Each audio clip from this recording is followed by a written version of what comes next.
कोर्टाने मात्र हे सगळं फेटाळलं आणि ही निवडणुका ईव्हीएमवरच होणार असल्याचं तथ्य. तुमचं म्हणणं बरोबर आहे. ईव्हीएम विरुद्ध पब्लिक क्राय आहे, जनाक्रोश. आणि अनेकदा न्यायालयानं पब्लिक क्रायची दखल घेऊन निर्णय दिलेले आहेत. ज्या लोकशाहीमध्ये निवडणुकांच्या प्रक्रियेवरच लोकांचा विश्वास नाही, ती लोकशाही काय कामाची.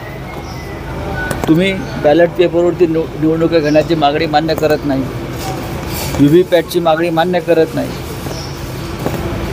न्यायालयानं समजून घ्यायला हवा होता हा विषय काळजीपूर्वक. नक्कीच उशीर झाला, पण गेल्या अनेक वर्षापासून या संदर्भात लोक रस्त्यावरती उतरून आंदोलनं करत आहेत. आणि हा पब्लिक क्राय जर न्यायालयापर्यंत पोचला नसल्याचा अर्थ असा आहे की निवडणूक आयोगासह न्यायालयावर सुद्धा या विषयावर दबाव असू शकतो. लोकांचा विश्वासच नाही या निवडणूक पद्धतीवर, की आम्ही दिलेलं मत कुठे जाते ते आम्हाला दिसत नाही, कळत नाही. आम्ही मतदान करतो आहे कोणाला आणि मत जाते आहे दुसरीकडे. मला असं वाटतं ठीक आहे, आता निवडणूक 2 टप्पे पूर्ण झालेले आहेत, त्याच्यावरती फार चर्चा करणं आता योग्य. मुख्यमंत्र्यांनी असं म्हटलं की फडणवीसांना आणि काही नेत्यांना अटक करण्याचा डाव होता आणि भाजप फोडण्याचा डाव होता. हे पण ह्याच्यावरती मी सविस्तर बोललेलो आहे. या देशामध्ये नरेंद्र मोदींनी विद्यमान मुख्यमंत्र्यांना अटक केली. का अटक केली? केजरीवाल, हेमंत सोरेन यांच्यासह विद्यमान मुख्यमंत्र्यांना अटक होते. मग ज्यांची नावं मिस्टर मुख्यमंत्री घेत आहेत, फडणवीस, दरेकर, लाड, त्यांच्यावरच्या गुन्ह्यांची तुम्ही यादी जाहीर करा. तुम्ही त्यांच्यावरच्या गुन्ह्यांचा तपास का थांबवलात?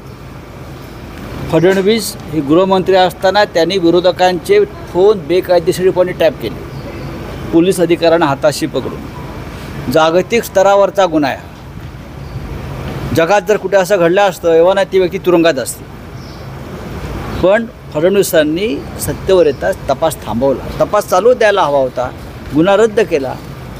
मुंबई बँकेच्या घोटाळा प्रकरणी दरेकरांची चौकशी सुरू होती, ती त्यांनी चौकशी थांबवली. अनेक घोटाळेबाज गिरीश महाजनपासून सगळे यांच्या चौकशा तुम्ही का थांबवल्या? तुम्ही काय कायद्याच्या वर आहात का? तुम्ही आम्हाला अटक करता, तुम्ही आमच्यावर गुन्हे दाखल करता, आम्हाला अटकेच्या धमक्या देता. केजरीवाल, हेमंत सोरेन यांच्यासह अनेकांना अटका करता.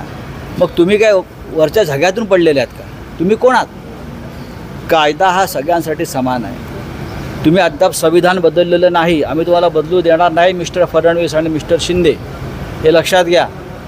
तुमच्यावर गंभीर स्वरूपाचे गुन्हे होते. मुळात एकनाथ शिंदे ह्यांनाच फडणवीस अटक करणार होते, तुम्हाला माहिती आहे का? म्हणून घाबरून पळून गेले.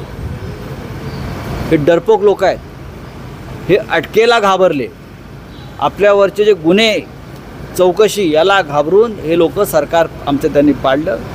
आणि एकनाथ शिंदेचे सारखे लोक हे सरकार पाडून आमदार घेऊन पळून गेले. उदयनराजे म्हणतायत की पुरावे काय, काँग्रेस लोकसुद्धा गायब करत आहे. राजेश पायलट असतील, YSR रेड्डी असतील, यांच्या अपघात हे सगळे संशय. उदयनराजे भोसले काय बोलतात ते तिकडे सातारा, इकडे थोड्या वेळात मुख्यमंत्री इथे पोहोचत आहेत. त्यांना शिर्डीबद्दल किंवा महाराष्ट्राबद्दल खूप चिंता लागली. आणि